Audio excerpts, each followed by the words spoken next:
আসসালামু আলাইকুম। আজকে শুনবো একটি ছোট্ট ছেলের ব্যতিক্রমী আচরণ।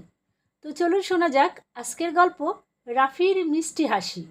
একদিন গ্রামের ছোট্ট ছেলে রাফি মসজিদের পাশ দিয়ে হেঁটে যাচ্ছিল।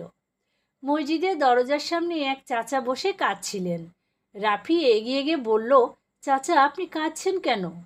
চাচা উত্তর দিলেন, বাবা আমি নামাজ ভুলে গেছি, অনেক দিন নামাজ পড়ি না, এখন ভয় লাগে।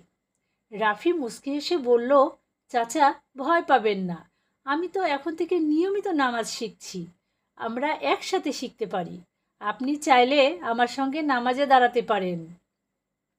চাচা অবাক হয়ে তার দিকে তাকালেন। একটি ছোট শিশুর মুখে এত বড় কথা! চোখে তার পানি চলে আসলো, কিন্তু এবার সেটা ছিল আনন্দের পানি।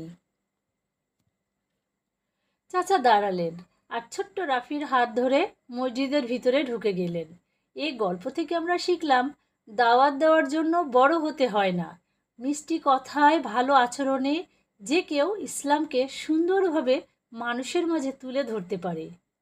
সবশেষে বলি, লাইক, কমেন্ট এবং সাবস্ক্রাইব করতে ভুলবেন না। সকলকে অনেক অনেক ধন্যবাদ।